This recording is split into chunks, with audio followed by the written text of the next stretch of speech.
Every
aspect of your life in and out of school.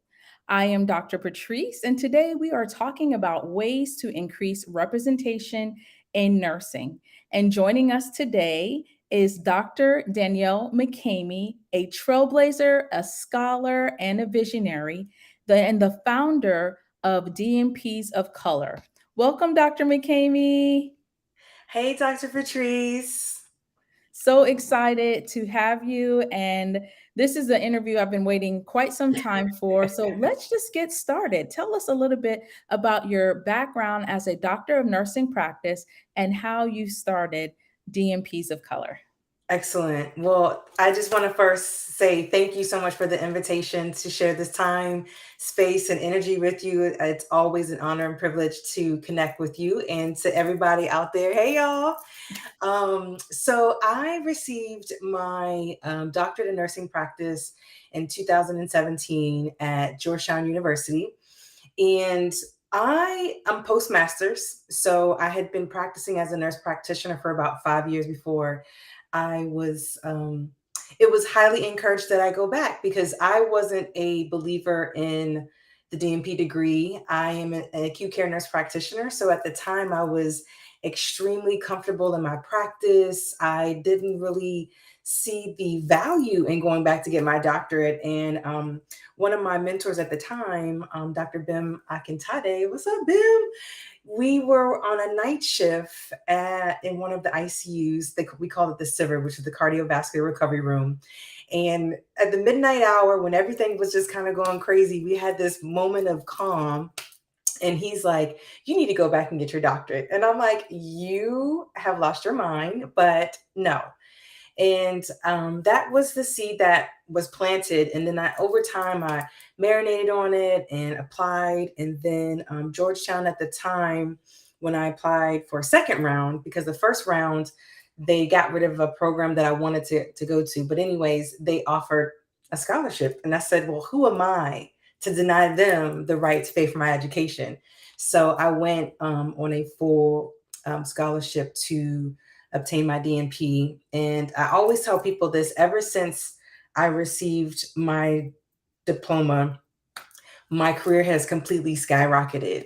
And being a doctorally prepared nurse practitioner has gotten me conversations and seats at so many different tables. So now I'm a believer, and I make my Kool-Aid and I pour it for folks that are interested or teetering between PhD and DNP. Thank you. And that's interesting that you say that about your story and how you segue into getting your DMP, because very similarly, I was very content with where I was as Right? a family nurse practitioner. Yeah. And so oftentimes the ones who are meant to just think about if you did not take that step, it's because it was meant Yes. for you. So that's why that path was so Yes. straight and I clear. love that. I love And that so message. now you get to have this impact on Yes. other people who are interested, I should say Mhm. students who are interested in taking that next step.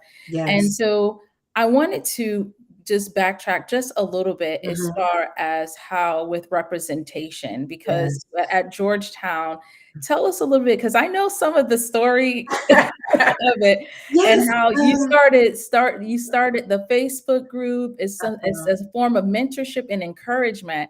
So I Yes. love the humble beginnings. Can you just share that with us?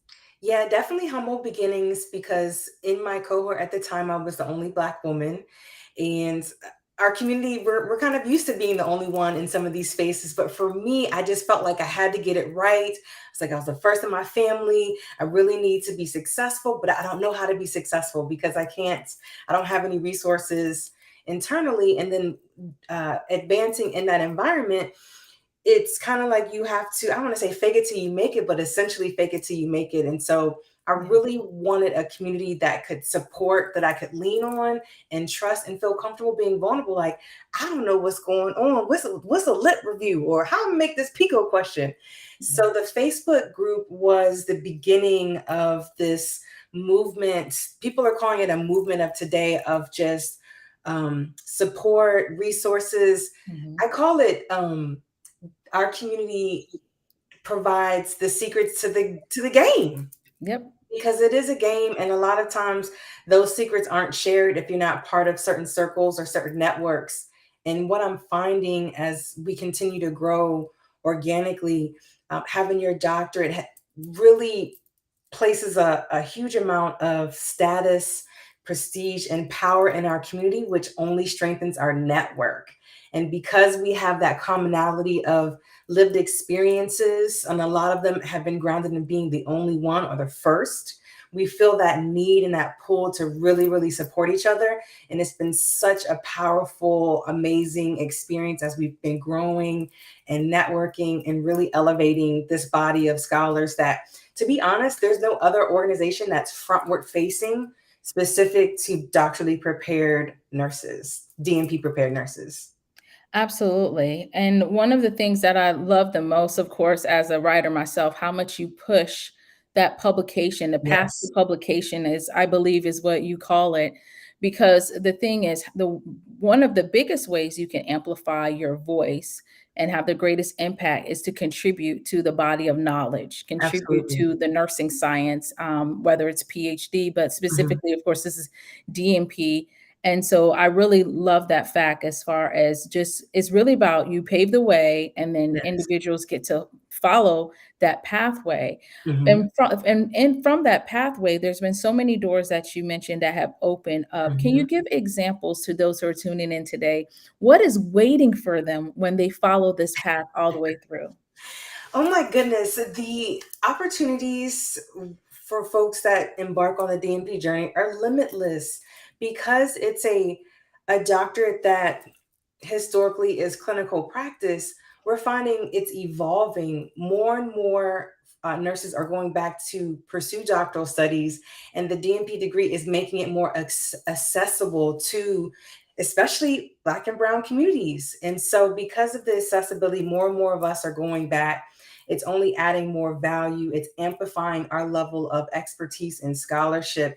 And so, embarking on the DNP allows you opportunities for more leadership, in entering spaces of academia, really deepening your clinical knowledge if you decide to stay within the clinical practice realm.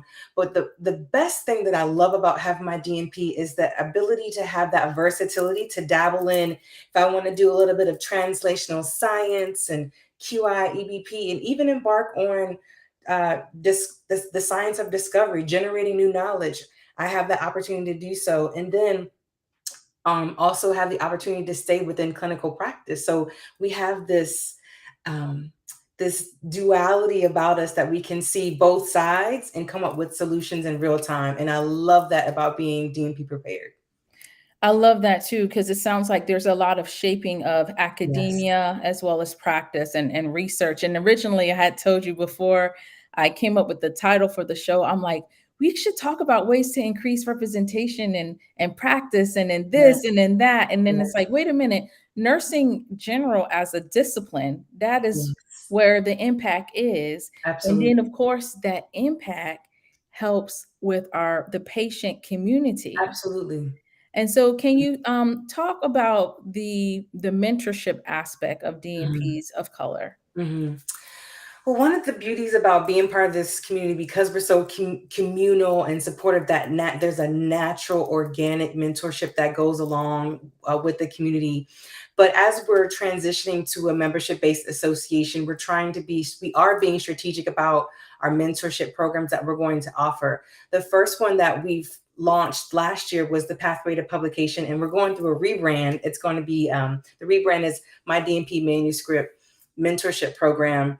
And we see the gap that folks are graduating and not publishing their work. And when you look at the abstracts of this work, they are literally focusing on closing some of these healthcare gaps, these inequities. They're talking about racism. They're talking about advancing clinical practice through various innovations with technology. And I'm like, hey, like we need this in the literature because it's going to shape practice. So this program that we're launching is going to pair senior or seasoned researchers, public folks that have published a lot, with a DNP that hasn't published their project within 2 years. It's a pretty intense program. It's going to be a 14-week program where you get weekly support. You'll have a community of folks to help really, give you the confidence and that accountability to get it done. And so our first cohort, we had piloted a group of 9 individuals.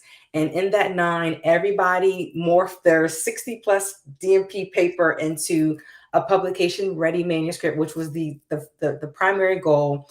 And of that 9, we had 7 out of the 9 actually get accepted for publication. And the other 2 we're still waiting to hear back. So proof of concept. So looking forward to expanding that.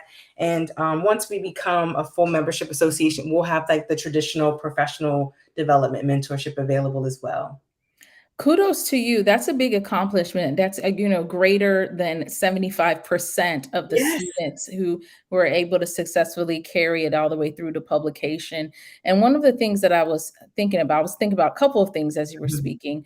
The main thing when it comes to completing the DNP project is to talk about ways you plan on disseminating Exactly. later. So Exactly. if that's in the plans, if that's part of what is expected to be done post graduation, Mhm. then it's important that you follow that through. Absolutely. And then one of the things that I see that more individuals with DNP are understanding is that having the publication actually sets them up for more credibility. And Yes. when you have more credibility, you're able to position yourself as an expert.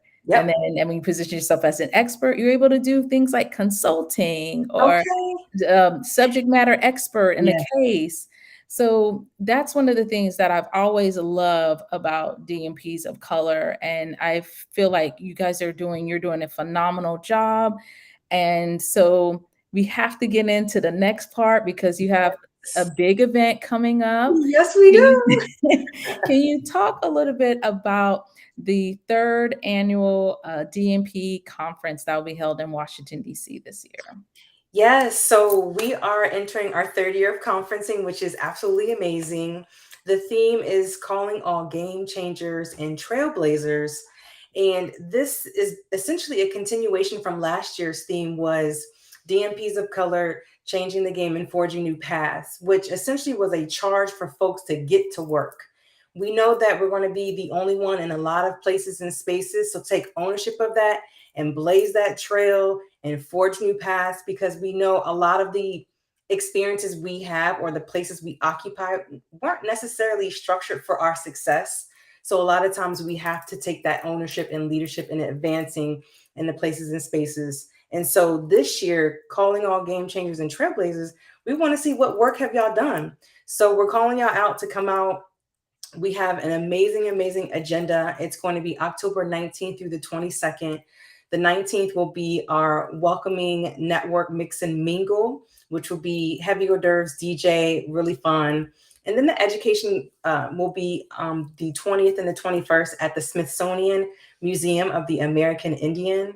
And then on Saturday night, we'll be having our 2nd annual Mary Eliza Mahoney Award and Scholarship Gala featuring the Memmy Awards, which is we're trying to create a distinguished award. Dr. Ravine Pierce McDaniel has created this award, and so we'll be hosting the MEMI Awards as well. Our keynote will be Rear Admiral Aisha Mix, who is the Chief Nursing Officer of the U.S. Public Health Service. She's really dope. Love her. She's amazing. Love her too. Yes. And then Yeah. we'll be having a historical moment where we'll be featuring an exclusive interview with Virginia Allen, who is one of the last living Black angels. And the Black angels were key in taking care of individuals in Staten Island during the height of the TB pandemic. And we'll also be featuring Maria Smilios, who was the author that actually got the stories from her and other folks that were involved in that time period. So we're really, really excited. And that's going to be sponsored by Nurses You Should Know. So shout out to Raven and Joanna that will be hosting that. So we're really, really excited about that. And then just the scholars that will be presenting.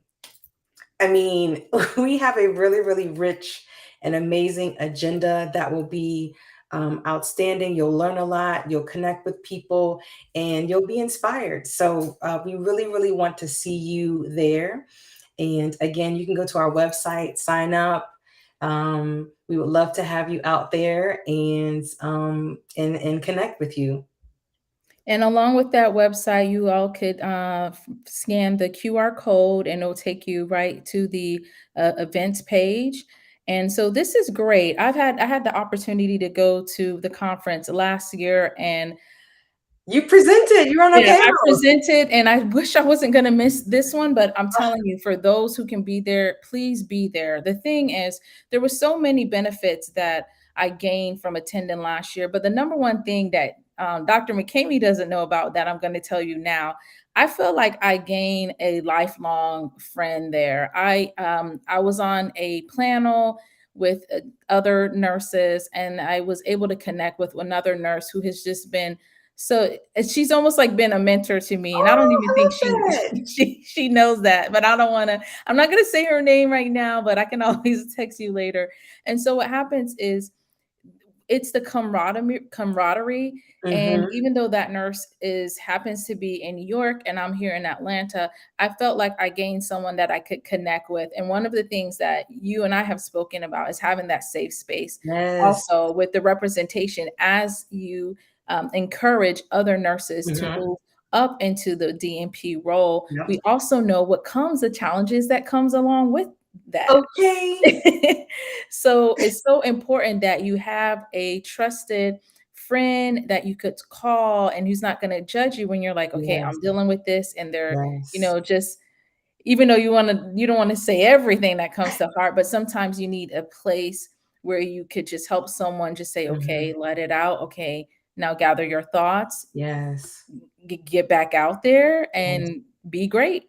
Be Yes. great. Continue to be great. Yes. So that's one of the things that I gain from attending the DNP's of Color conference. And there's many other things that people can gain, but to me, the fact that I gain a colleague as a mentor and a friend is That's something amazing. that is, yeah, it's priceless. It's Yes. priceless. The other thing I wanted to also highlight is the poster presentation, the symposium, the with that part. I really really push for students to do that. Can we Yes. before we end, can you talk a little bit about, because this is something I ask all of my guests at the very end. If Mhm. I only knew then what I know now to finish this statement. So for you, Dr. McKamey, when it comes to poster presentations, if I only knew then what I know now, you would. I wish that I knew that it wasn't as difficult as it really is. I mean, it is probably one of the easiest ways to disseminate your work. And I was so fearful of it because I just didn't have the knowledge or the education or the mentorship to learn that process. So poster is literally the easiest way to disseminate your work. And I highly encourage folks to put a poster together. It's really simple. And thank you for that. I really appreciate for you taking the time and to Absolutely. support our platform and have us also support you with getting bringing awareness of Thank ways you to so much. increase representation in nursing. But today we focus a lot more so about that academic, the scholarly part. We would love to have you on again on ways to talk a little bit more about ways to increase representation in the actual practice. You and I are both aware of the numbers or the statistics of Yes. the impact when it comes to Black maternal health, Mhm. and just in general with healthcare. Yes. But but for now, is there anything you would like to leave with our guests before you leave? You know, take hold of your space. Don't be intimidated about being the only one. And I've come to terms with that because if not you, then who? And we need you all out there representing. We need you to take ownership of the responsibility that we have so that you can make ways for other people. So if not you, then who? Take ownership of that and represent. Well said. And thank you all for tuning in at Let's Talk with MP Student, where we're keeping you updated with every aspect of your life in and out of school. And that includes your DMP scholarly project and publications. Yes. Thank you, Dr. McCamey. We look Thank forward you, to Dr. having you again, and we'll see Yes. you all next time.